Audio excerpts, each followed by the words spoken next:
feel like I'm walled in here, like with different various things. As I said, I'm Thérèse McIntyre. I'm actually a PhD student at NUI Galway. I'm working for several years now on a doctorate looking at the development of heroes in the song tradition and how it affects social memory in terms of how people are remembered. I also got very lucky a couple of years ago in that I had my research produced as a radio series for Radio 1 that I presented, researched and wrote with the help of Helen Shaw and her team, and it was called Hero Songs, and we were very lucky in that we won the World's Best Radio Program in Education in New York Festival. So it was kind of a very lucky thing to do, but it was my chapter one of my research, so it sort of validated some of my work. But I was delighted when Aileen and Mick asked me to do this project and to do the talks beforehand, because I'd known of their work with different song projects, a Wild Bee's Nest and the different other projects they've done, and I was really just delighted to take part in this in some small way. So what I really want to talk about tonight for about an hour or so, give or take, I titled this Who Fears to Sing of 1916, A Search for the Songs of the Rising, because as I've discovered through my own work, there is a distinct lack of songs from 1916, whereas from another rebellion, 1798, there seems to be this absolute plethora of songs that have made it into the canon now that we still sing today. And just to look at the piece of ephemera there, that is from the National Library of Ireland, and you can tell basically what it is. It's your mano painting out the names of songs, because there was a time, particularly before the emergence of the Free State, where it was considered seditious. You could be arrested for actually singing particular songs. And the one he's blotted out have been Memory of the Dead, Felons of Our Land, Kevin Barry, of course, and Ireland Overall, which is a song I'll talk about tonight because it's one written by Eamon Cant. And you can see what it says there. These were the songs of Irish Ireland, the Free Staters who shoot Republicans and fire on prisoners by England's orders in the name of the Empire, can never sing them again. And the artwork, strangely enough, is actually by Countess Markievicz. And I actually always think she was inspired a bit by Grace Gifford's work as well, because it's sort of the same style of Grace's own artwork, but it's actually, I think Grace is much more polished than this. Whoop, please be nice to me, there we go. It's a Macintosh, I don't like Macs. First of all, before I get to sort of some of the songs, I want to talk about the two periods of rebellion here. And we have Wolfe Tone, of course, from 1798, and then Powered Pierce. And I think there's actually similarities between these two rebellions and differences which flow into the lack or plethora of songs that we have. So in terms of similarities now, and this is very nutshell kind of references, but I think it holds true. Both rebellions, you had a mixture of classes involved. You had people involved from, you know, the agricultural working class up until the Anglo-Irish, the upper and middle classes. North and south of the border were involved, the likes of Henry Joy McCracken from Belfast. All layers of people were involved, men and women. You read evidence in 1798 of women picking up pikes and going to fight and all this. Same thing in 1916, as we're finding out now. There were a rake of women involved in 1916 that are just now getting the credit where it's due. Both had foreign backing. The French were essentially backing 1798. We won't talk about Napoleon letting Emmet down in 1803. The Germans, of course, back in 1916, casement going over, arranging for weapons to be delivered down in Kerry. Both distinctly anti-British. The whole point was that the English were gotten out of Ireland so that we would actually be allowed to rule ourselves. Casualties on both sides, you had military and civilian. You see that from both periods of rebellion. Probably a lot more in terms of civilian casualties from 1798 than 1916. The result for most of the people involved that were arrested were either imprisoned, transported, or executed, or in some cases, like say the likes of John Mitchell, self-imposed exile. And then both, whether we like it or not, they were unsuccessful rebellions. Now you could say there were moral victories to be gained, but at the end of the day, the English were still here. They still controlled things from, in 1916, Dublin Castle and that. So they weren't successful. The aims were not achieved. Now the two differences that I see between them, and this is what I think will feed into the songs, is 1798 you had a distinct public awareness about this rebellion. The entire country, north and south of the border, were mobilizing for rebellion. You had them in Killala, you had them in Belfast, you had them in Wexford. all around the country. The public knew what was going to happen in 1798 and they were acting accordingly. People were putting together armies, they were making pikes, they were getting weapons together. This was the whole country involved in rebellion. 1916 essentially was a covert operation. You had cells of military groups, the IRB, the Irish Volunteers, and a military council with Pearse and others organizing this rebellion. But you did not have the public being aware of this rebellion, because on Easter bank holiday Monday, when everybody was out walking in the parks or having their tea in their sitting rooms, Dublin in particular, people were blindsided by 1916. They had lads pounding on the doors to take over their houses to try and create an area of military operation. People were walking in Stephen's Green and were told to get out of here. There's a battle on. Bullets started flying, shells started flying. So essentially the public was completely blindsided, which explains why there was no support for the rising until you had the leaders being executed.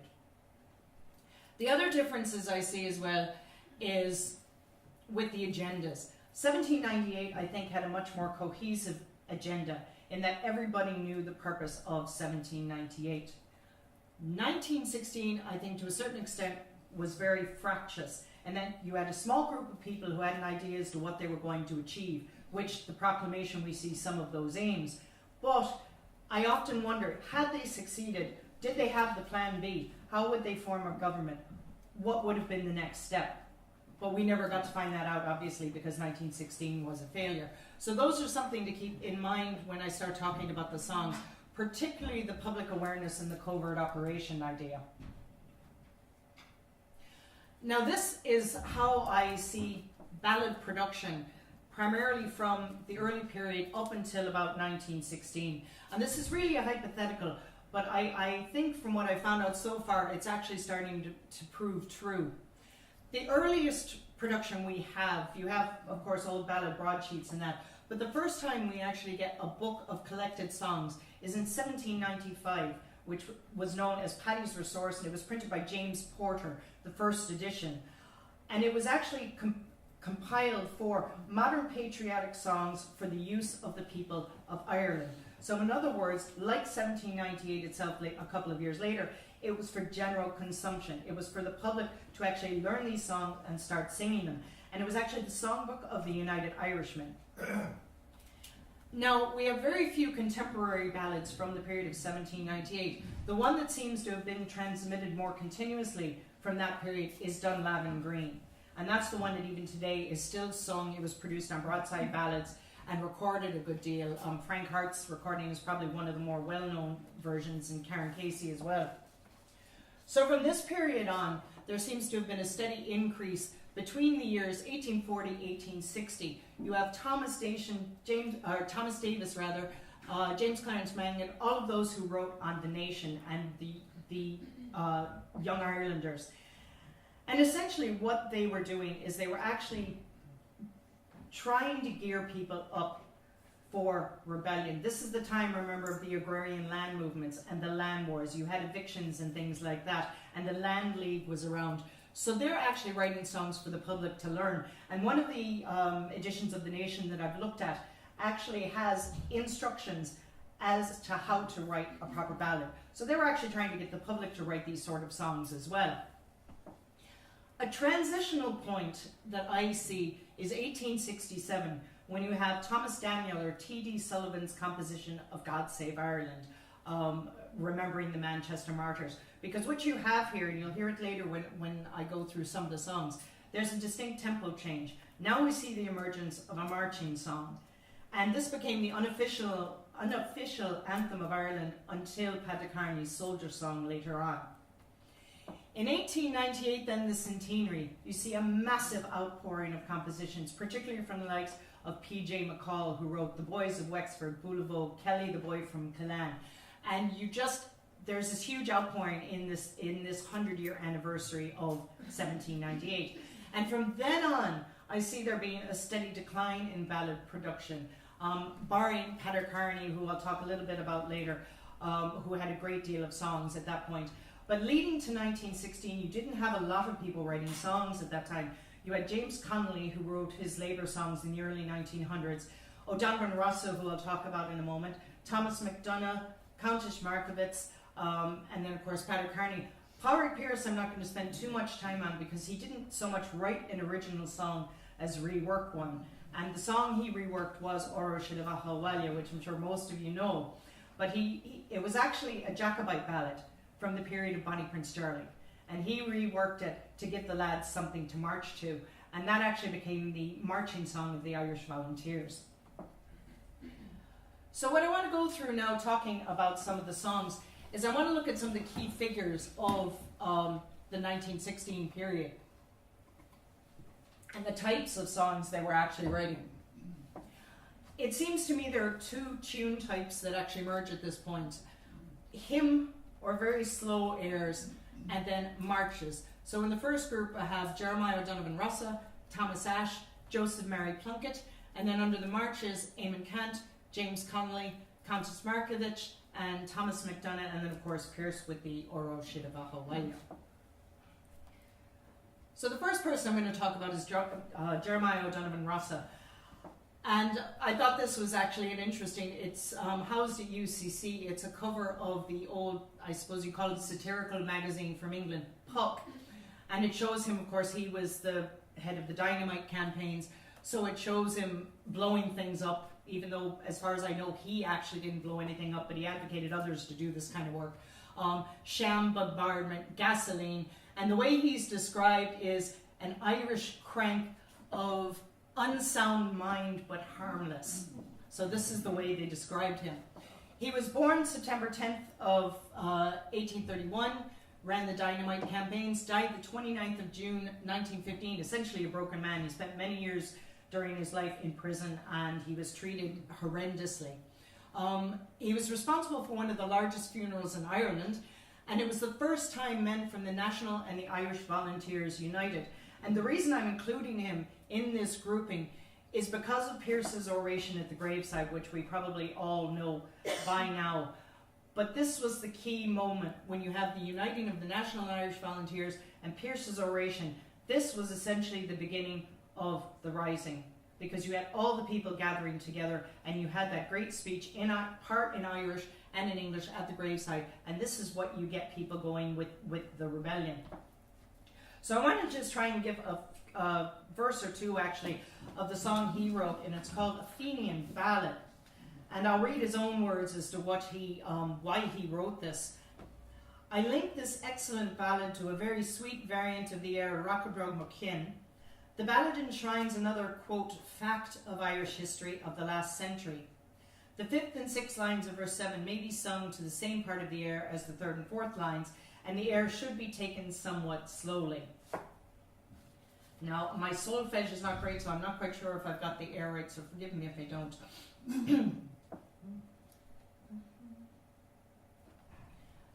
Come, all ye brave, united men, who'd right your country's wrong. I'll sing to you a verse or two, which won't detain you long. In old Ivleary by the hills, my youthful days passed by. The famine came and fills the kills. I saw my father die. I thought to be a pauper was the greatest human curse. But fighting in a robber's cause, I felt it 10 times worse. I helped to plunder and enslave those tribes of India's sons, and I spent many a sultry day blowing sepoys from our guns. So you can see that's a very, very sort of old style air. It's very slow. There's room for ornamentation and things. And what he's talking about, there's other verses in there who's talking about the bailiffs. So essentially he's going back to the land leagues and the evictions and things such as that. It's actually quite a lovely song. I heard a recording, actually, one of the lads from the bowling, I think, actually sings this song, and I heard a recording recently of it. But I don't think a lot of people actually sing it anymore. That, as far as I know, is the only thing O'Donovan Rossa has written. I haven't seen anything else. The next one I want to look at is Thomas Ashe. He was born the 12th of January in 1885. Commander of the forces at Ashburn, County Meath, which I'm sure you all know in County Meath. It was one of the more successful events of the Rising. They captured an RIC barracks, and with the minimum amount of men, there were only 2 casualties on the Irish side, but 11 casualties on the other side. And they only surrendered once they received the official word from Pearse. And his sentence and De Valera's sentences were the only 2 that were commuted to imprisonment. And he also led a hunger strike while he was in Lewes and released under amnesty in 1917. Again, when he returned to Ireland after they were released, he was arrested for sedition because he was still active after the Rising. He went on hunger strike after being denied a prisoner of war status, a very familiar thing when you get to the Troubles. He died of pneumonia after force feeding while he was imprisoned in Mountjoy. Basically what I read is they punctured his esophagus while trying to put a feeding tube in, and eventually he contracted pneumonia. He was the first hunger striker to die, and he's buried in Glasnevin, and he died on the 25th of September. Now, the only song that there's any sort of music for, and it's the one that's on the left-hand side, and that's a broadsheet that's actually in, I think, Trinity College, if I remember right. But it was actually a poem which was written while in Lewes jail, in Lewes prison rather, in England, just before he died. Or I'm sure he wasn't expecting to die actually at that time. The sheet music itself, this was printed in Liverpool. It wasn't printed in Ireland originally. Around 1934, and this is interesting because it'll feed into Joseph Mary Plunkett as well. This is something that was adapted into song much later on because originally it was a poem. And it's interesting because I think what it says something about the ballad tradition between those years of, say, the 30s and 50s before you had the ballad boom, because it doesn't seem as if a lot of new songs were being written if they were trying to adapt poetry into a musical canon. And you'll see this after with Joseph Mary Plunkett. Now I'll try and give you a verse of this. It's a very, the music is actually quite complicated, so a friend of mine said there was another air that worked well with it, so I'll see if I can do a few lines of it or not. I got the other song in my head now, which is always the problem.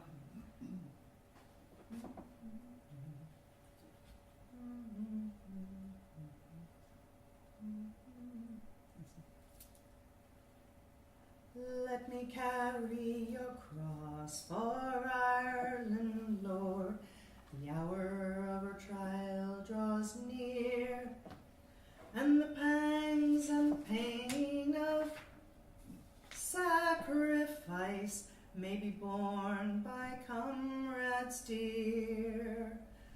But Lord, take me from the offering throng. There are many far less prepared, though anxious and all as they are to die, that Ireland might be spared. It's meant to be done in, as the sheet music says, lento maestoso e religioso. So in other words, very, very hymnal-like and very religious. It's not something that's been recorded, at least as far as I've been able to find out. So it's an interesting song, but again, 1934, adapted much later on. Now the next person I want to talk about is Joseph Mary Plunkett. And again, we run into this strange thing of poetry being adapted for a song. Now Joseph Mary Plunkett, he was born the 21st of November, 1887. He joined the IRB in 1915, went to Germany and met Casement at the time. He was one of the original planners of the Rising. Now, he was not a military strategist by trade. He was primarily a poet.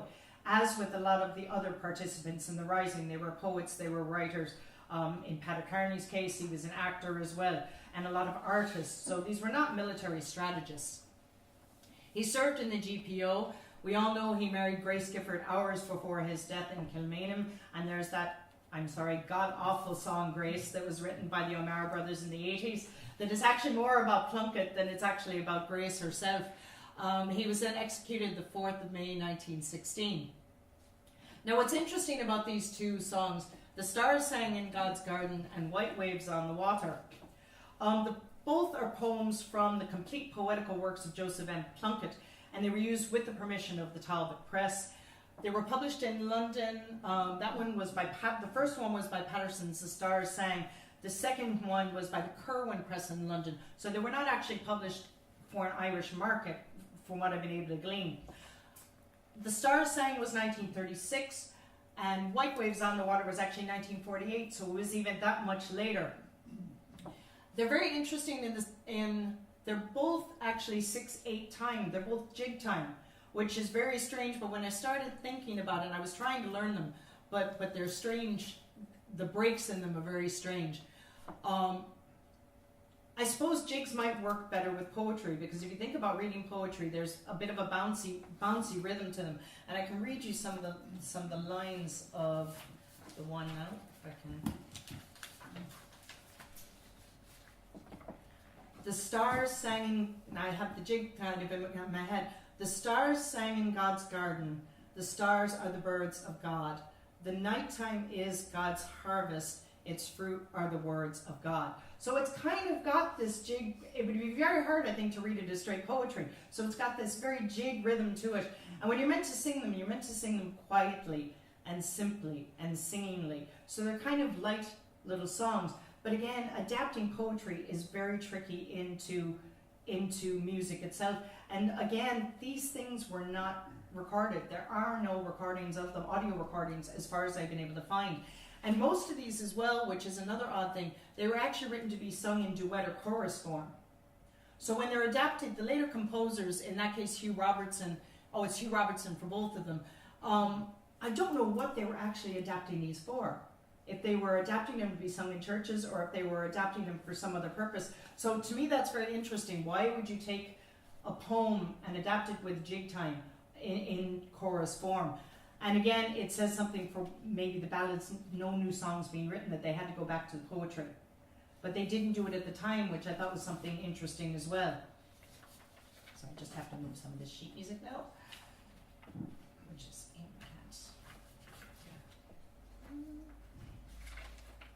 that's fine.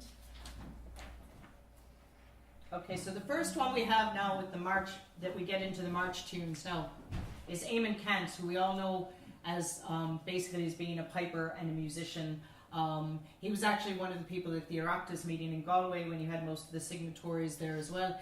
He was born on the 21st of September in 1881. He was a member of the Gaelic League. He co-founded the Cumann na Pibri, the Pipers Club. And he was a member of the IRB. He was actually sworn in by Sean McDermott, which is quite fortuitous. And was commandant of the 4th Battalion of the Dublin Volunteers, the South Dublin Union, and he was executed on the 8th of May 1916 along with a lot of the other leaders. Now, this is actually a manuscript of Ireland overall that is held at the National Library, and at the very bottom, I know it's difficult to see, but it actually says to Anya Cant at the bottom, so it's a very rare thing, and it's there is a manuscript that actually has his changes into it, but it doesn't. But I actually want to give you, I think this was written around 1914. This is the date they seem to have around it. The sheet music, which is, it's actually quite a detail, and I know you can't really see it here, but you can look at these afterwards if you want to. It's got a photograph of the Irish Volunteers, and there's quite a bit of artwork in here. Joseph Crofts was the one who actually arranged it. But I want to give you a couple of lines of this, because it was quite funny when you can probably read what the air is, but it was quite funny when I discovered what the actual air was.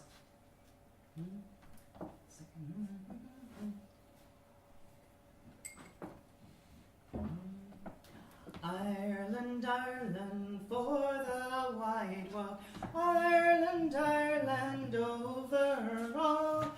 When we fight, we'll fight for Ireland, answer only Ireland's call. Plain and mountain, rock and ocean, from the Shannon to the sea, Ireland, Ireland, for the wide world, Ireland one and Ireland free. And if you know your anthem, anthems, you will know that as Deutschland über alles, which I thought was a very strange air that Kant chose for this. I don't know, actually, it is the same arrangement that Joseph Crofts used. And as I found on some of these, it's quite strange. And there's another song I'll do after as well. Anthems seem to be quite popular. And I'll talk about James Connolly in a couple of minutes because he seemed to have been quite aware of a lot of national anthems for one reason and another. But they actually seem to be quite popular when using these songs. Now, the next fella now, the big fella, James Connolly. And I gave an entire talk on James Connolly yesterday. So he's still very fresh in my mind. He's very hard to sort of sum up in a few words. But he was born the 5th of June, 1868, co-founded the Labour Party in the Irish Citizen Army in 1913, organised opposition to the lockout with Jim Larkin, also in 1913, became commander of the ICA and the acting general secretary of the Union in 1914, and was military commander of the garrison of the GPO in 1916, and was executed on the 28th of May that same year. 12th of May. Was it the 12th of May? 12th of May. Somebody, sorry about that, Jerry. No, somebody gave me the wrong date there. But essentially, one of the most appalling executions, as we all know, he was tied to a chair and he was summarily executed. He's now the piece of ephemera you see there is actually the Cork Workers' Club songbook, and this was a songbook originally printed in 1972. A fellow by the name of Jim Lane, who was still alive in 2013 as far as I know. 1980 was also printed, a second edition, but this is the first time we actually see a songbook that included all of James Connolly's compositions. 23 songs and poems in total, 9 were previously unpublished. And in James Connolly's Songs of Freedom, there were 18 composed songs by Connolly, but this is the first time you see a book with all of these songs in it in one publication. Now, the song here that we see, the Watchword of Labour, this is the only one that seems to have made it into sheet music print, and that may indicate something in terms of its popularity, because I haven't found any of his other songs that were actually publicly printed. It was published by Whelan and Son, which was a printer on the Upper Ormond Quay in Dublin. I'm saying it was probably popular because most sheet music places would not produce any sort of compositions like this unless they thought they could sell them and unless they thought they could make money. So the more popular something was, the likelihood it was actually going to be printed. It was written, I think, around 1907-ish. It could have been written a little beforehand, maybe around 1903. The sheet music's probably close to 1910. So I'm going to try and give you a couple of... Now, I've heard the song sung very slowly, and according to the sheet music, it's actually Tempo de Marcia. So again, we have a march tune, as with God Save Ireland. Let me see if I can get this. I have to always go from the last line to get the first note. I know that seems daft. Oh, hear ye the watchword of labour, the slogan of they who'd be free, that no more to any enslaver must labour bend suppliant knee, that we on whose shoulders are borne the pomp and the pride of the great, whose toil they repay with their scorn, must meet it at last with our hate. Then send it aloft on the breeze, boys, that watchword the grandest we've known, that labour must rise from its knees, boys, and claim the broad earth as its own. And what's interesting to note is the one line I said, and must meet it at last with our hate, was actually softened when you get to the sheet music, and it actually says, who must challenge and master our fate. So it was sort of watered down a bit for public consumption. A lot of songs were actually, that was done to quite a bit because they were so, I suppose they were trying to gear people up and get them angry, so the language tends to be a bit more colourful. There's another song now, getting back to sort of the anthem thing, that I want to give a verse of. It's again a James Connolly one, and it's called When Labour Calls. And I'd be very impressed if people who I haven't told this to actually know which anthem this is, because it took a while to learn this one now. When labor call, wait, our children forth. Okay. When labor calls her children forth, a waiting world to win, earth's noblest breed, true man of worth, her rank shall enter in. Then, comrades, all prepare that we may hear that call anon, and drive the host of tyranny like clouds before the dawn, and drive our foes like clouds before the dawn. And what's interesting about that, it's the Transvaal national anthem. And we were having a discussion about this yesterday because, of course, the only recording I could actually find to learn this song was the Dutch Transvaal national anthem. So I was sitting at home yelling the English words over the Dutch words so I could sort of try and get a gist of the air. And we had a discussion yesterday trying to figure out how Connolly would have actually known the Transvaal national anthem. And we figured it possibly could have come from the connection with Arthur Griffith. And there was an Arthur Griffith songbook as well that we think had the Transvaal anthem in it, the words to it. But I don't know, I haven't checked that out myself yet, no. So the next one now to talk about is Countess Markievicz. And I actually love this. This is from the Tatler magazine, a portrait of her in a Sinn Féin uniform and her dog Poppet. And she's actually described as a rebel leader who commanded a Sinn Féin detachment in 1916. So it's a very kind of posed photograph. It's surprising to see it in the Tatler. I'm not quite sure why that was in there, but I have no explanation. I think that's down at University College Cork as well. She was born on the 4th of February 1868.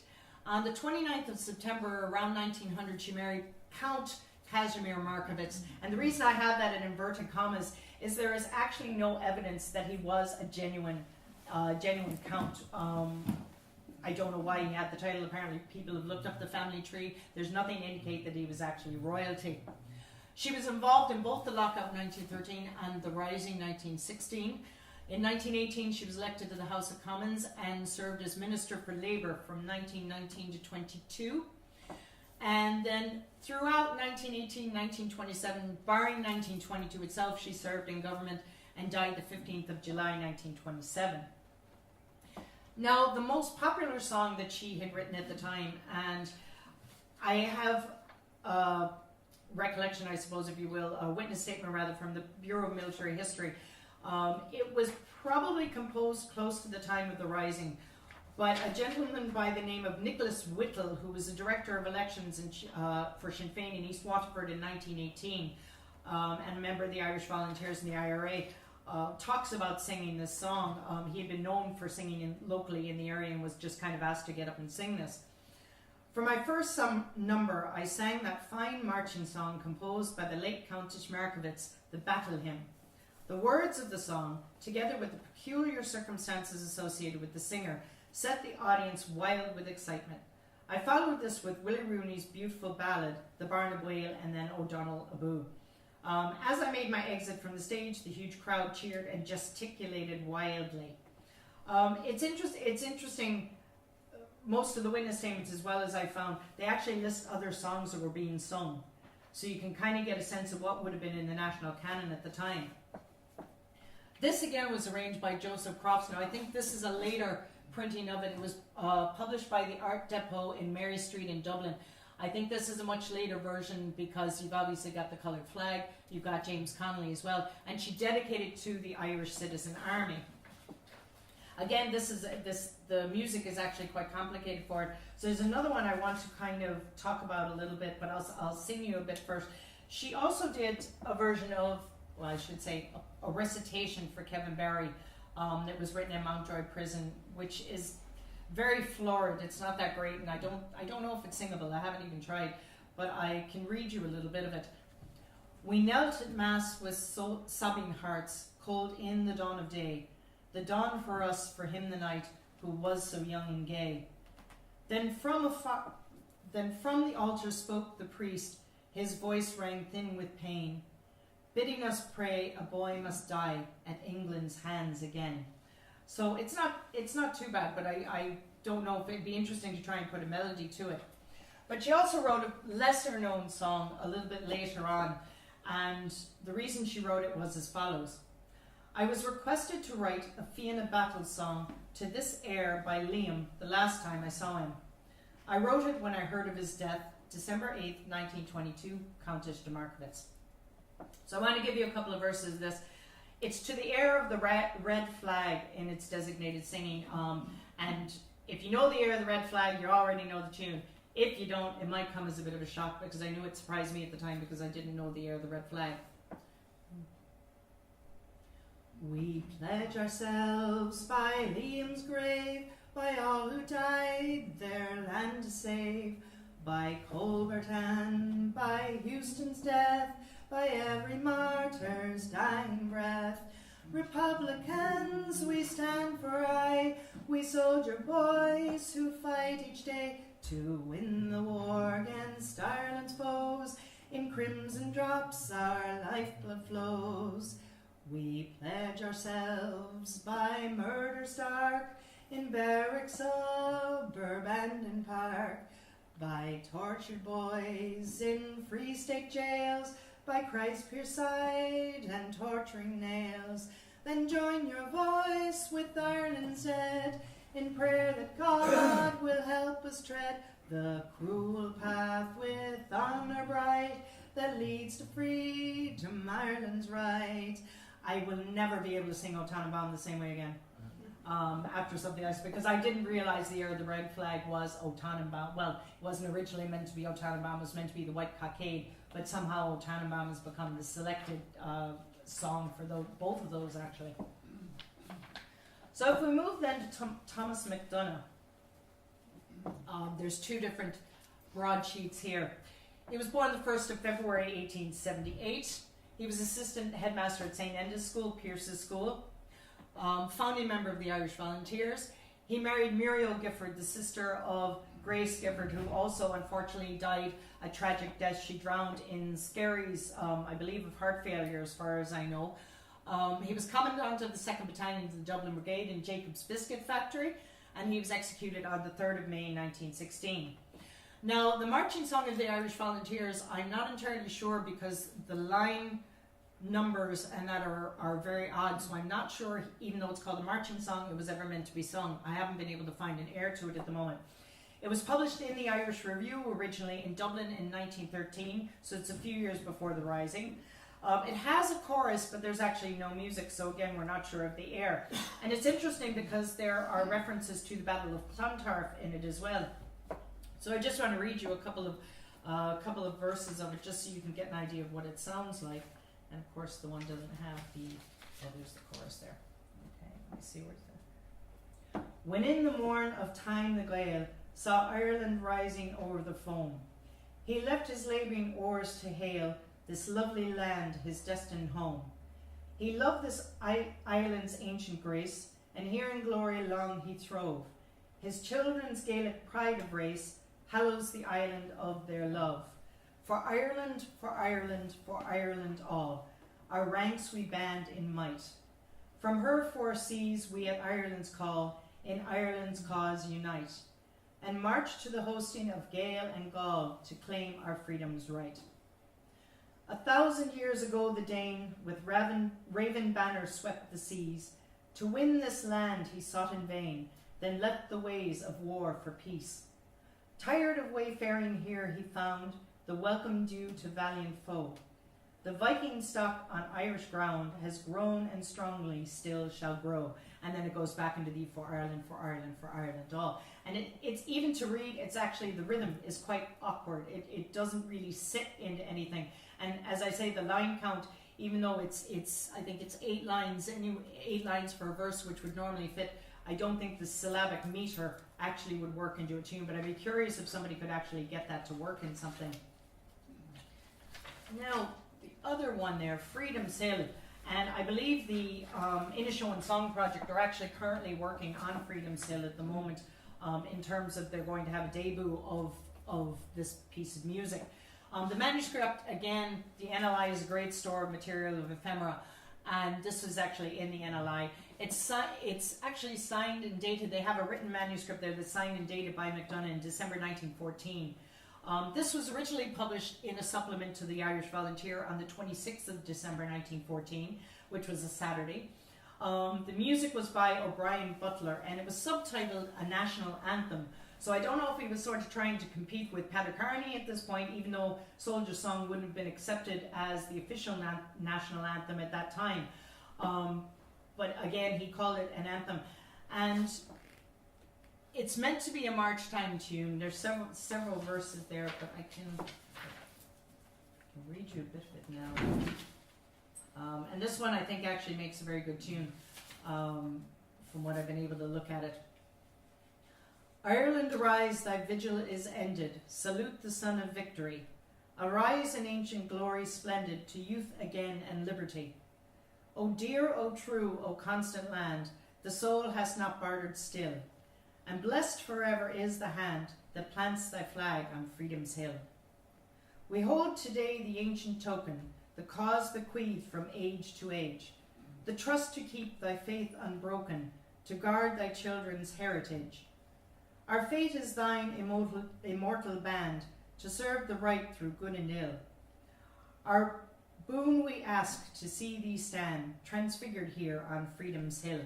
And the direction is actually, you can't see it there, but the direction is supposed to be some cumbrio, so with brightness. So it's meant, again, to be a marching tune. So you've got a bit of an idea, anyway, in terms of some of the songs and that were being written all the time, or in the case of Thomas Ashe and Joseph Mary Plunkett that were adapted later on. So I want to kind of go back to the point of what we were talking about earlier, this why is 1798 more singable than 1916? And what I want to do is just give you a few verses sort of tracing the line of song, just to give you an idea, just to hear the songs a bit more and see where they have actually, how they've actually changed through this time period. So the first one I'm going to give you is just a couple of verses of Dunlavin Green, which was the one contemporaneous to 1798.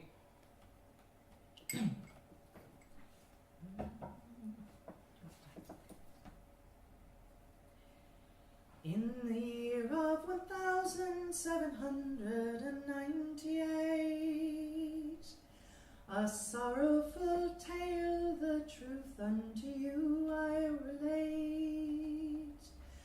36 heroes to the world they were left to be seen.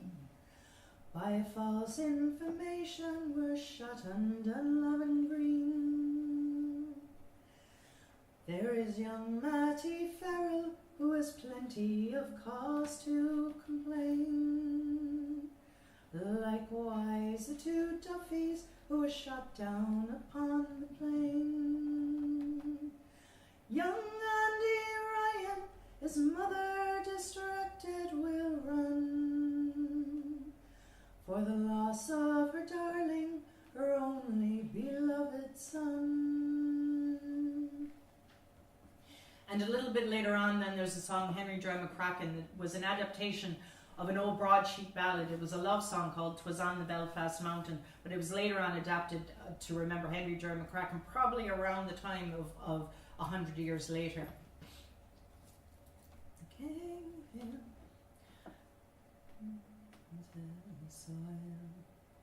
That night I climbed the cave hill and watched till morning blaze.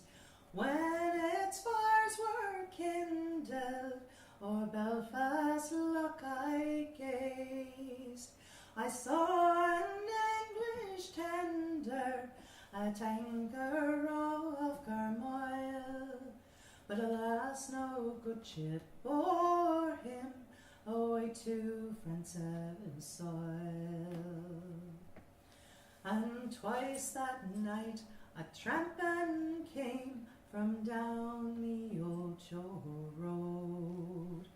'Twas Ellis and his yeoman was Niblock with them rode. my father home returneth, the doleful story told. Now alas, said he, young Harry Joy, for £50 is sold. And then we get to 1867, which is where I, as I said before, I see the transitional point, and that's with the song God Save Ireland.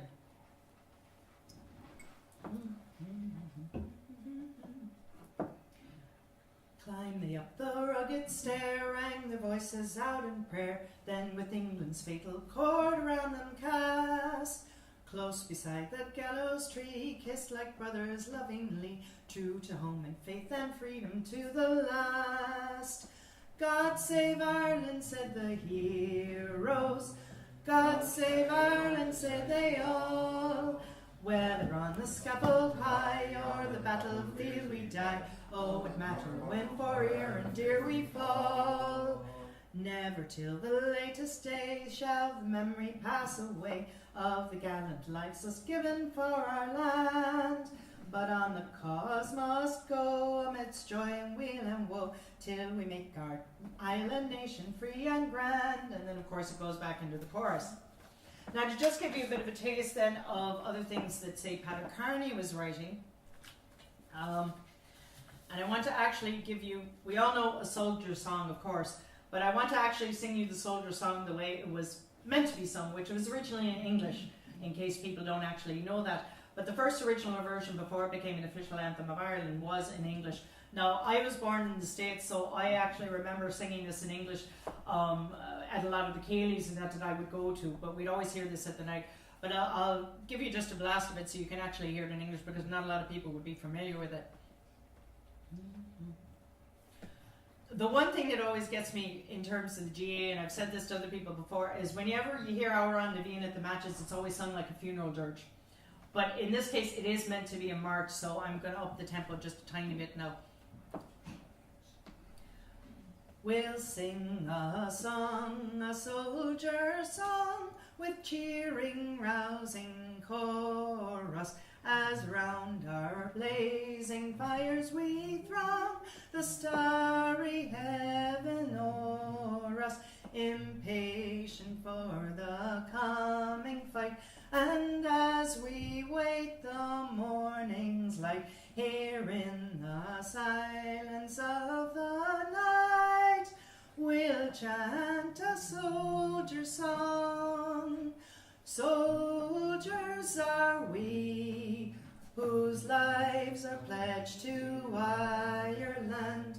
Some have come from the land beyond the wave, sworn to be free, no more our ancient Ireland shall shelter the despot or the slave.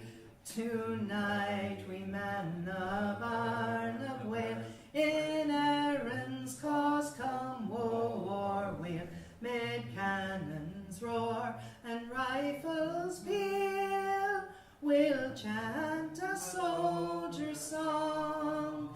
So you can see it's actually quite a rousing thing, but it's very rare, I think, at the GAA matches that you ever hear it sung with that kind of tempo. So just to go through maybe one song of one or two of Paddy Carney's. The Three-Coloured Ribbon is interesting because it's an adaptation of an old broadside ballad. It was from the 1820s originally, and it was based on this young lad who had committed a crime in England, and he was being transported to Australia, as most criminals did. But Paddy Carney actually adapted it at this time. And there's some questions about Paddy Carney's work in terms of what he actually just adapted and what were original songs. And near as I've been able to figure, some of the Walton stuff is primarily his adapted versions, because he had actually met the founder of Walton's while they were in Ballykinler prison at the time. So I'll just give you a couple of verses of this now. He whispered, goodbye, love, old Ireland is calling. High over Dublin our tricolour flies. In the streets of the city the foeman is falling. We birds are singing, old Ireland arise. And all around my hat I wear a three-colored ribbon, oh, all around my hat, until death comes to me. And if anybody's asking me, oh, why I'm wearing that ribbon, oh, it's all for my own true love I never more will see. His bandolier around him, his bright bayonet shining, his short service rifle a beauty to see. There was joy in his eyes, though he left me repining, started away for to make Ireland free. And then again it goes into the chorus. And the last one I'll give then, just two verses, another one again by Peadar Kearney, but it shows this sort of change between two different forms of song, and that's down by the Glenside.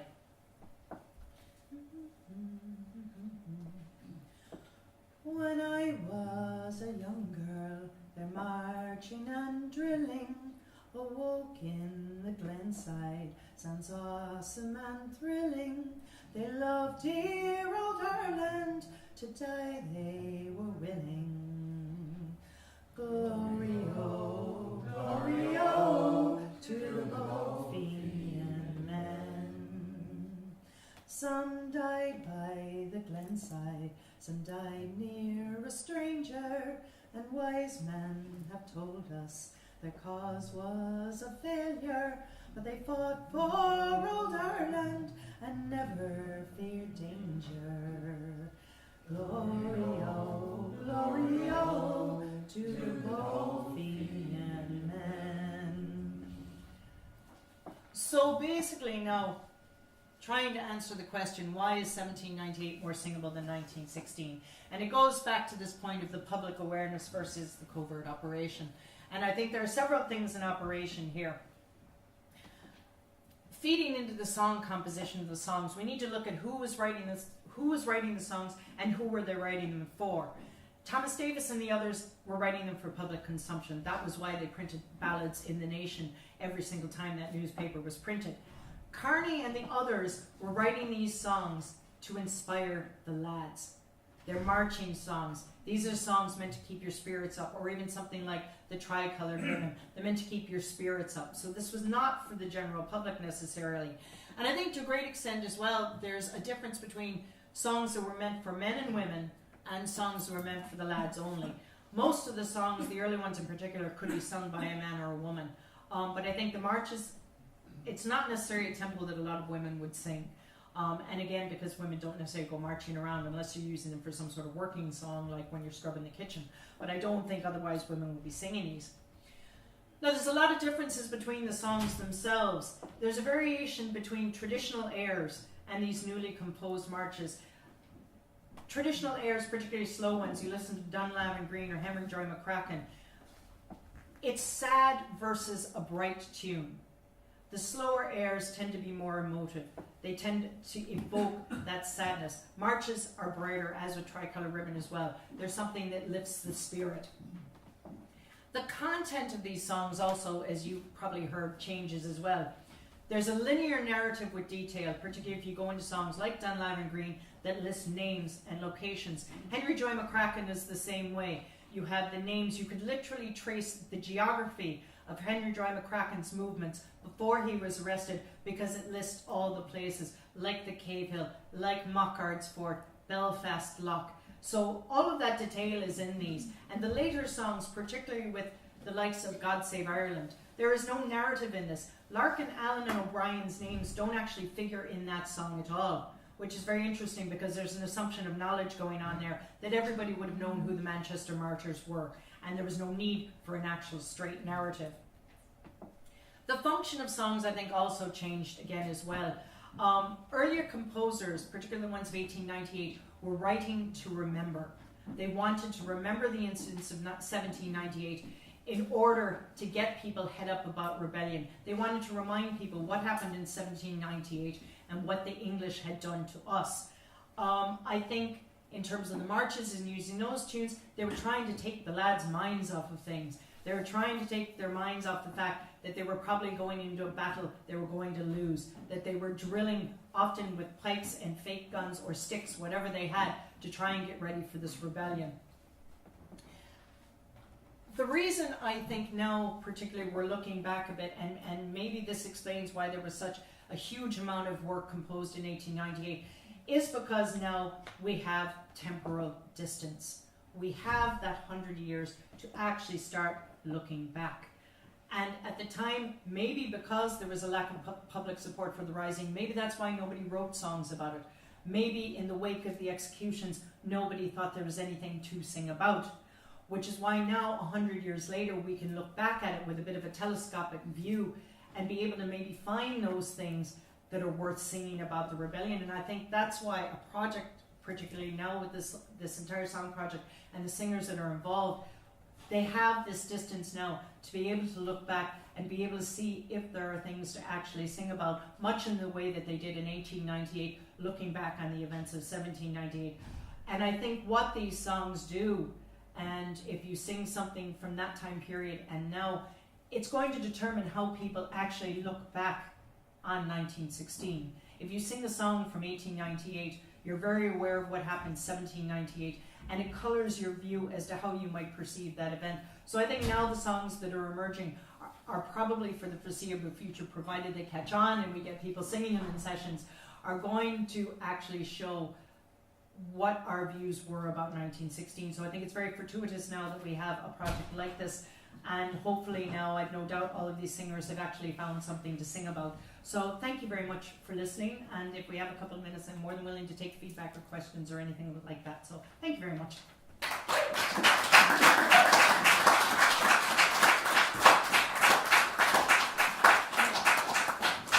Thanks a million, Thérèse. So yeah, if anybody has any questions. Yes. Apart from all learning In Irish. I'll be honest with you, I haven't looked at the Irish language tradition at all. It was interesting when I was doing the work on Soldier Song, because I gave a talk about Peadar Kearney a couple of weeks ago.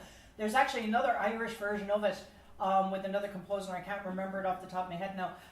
But there are similarities to the one that was later accepted as Audran Levian. So I'm actually curious if it predates the one that's accepted now, and I want to look into the two because there are a lot of similarities between the two.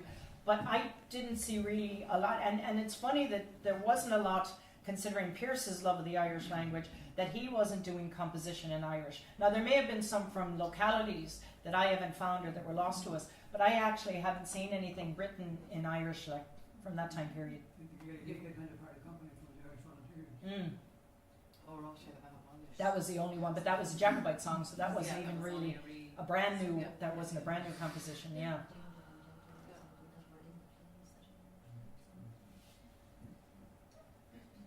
Anybody else like to ask anything? Or you were talking there about fast moving, marching songs, and how important it is, and something that I always keep harping on to.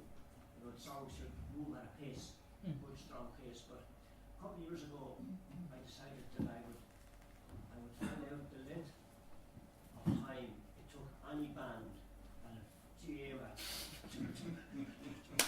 to play the national anthem. Good man. Someone said to me, "Have you nothing better to do?" Like, which is interesting that whenever it was played by the Arcane Boys band, it took 54 seconds. Pipers took nearly a minute, Pipers band, but those who sung it took well over a minute. It just proves that we all sing marches too slowly.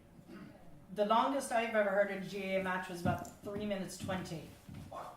I swear to God, it was sung Shanno style almost, and it was just, we were all standing like, oh, holy mother of God, the match should be starting now, like, lads, But yeah, I think that was the first time I've ever heard people cheer 3 lines from the end, like instead of the last line, like, yeah.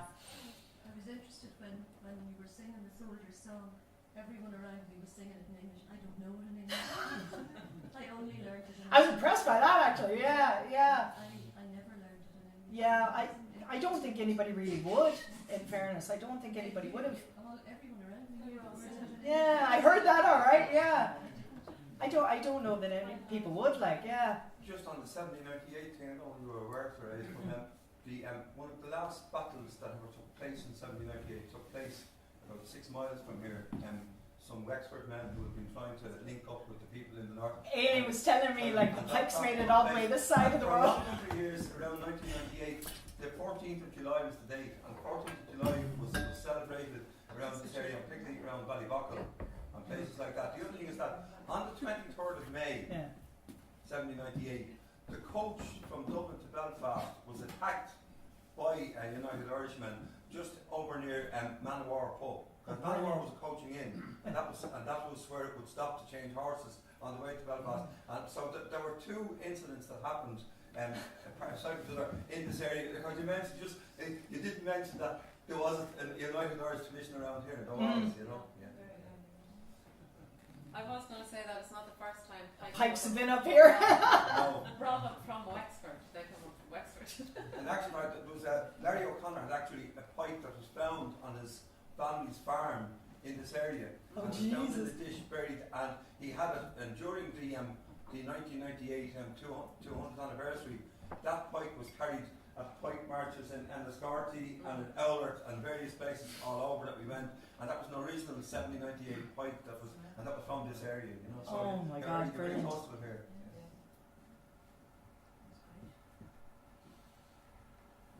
Okay, well look at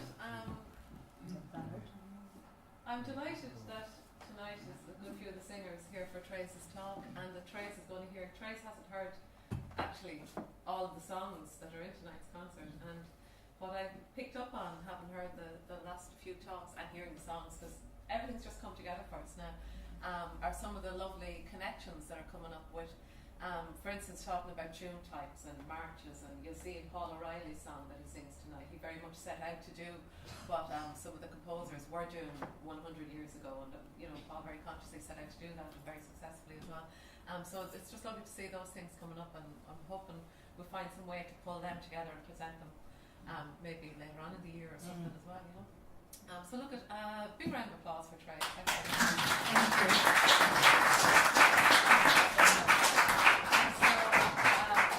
So it's just a 8:15. Concert is due to start in like 15 minutes.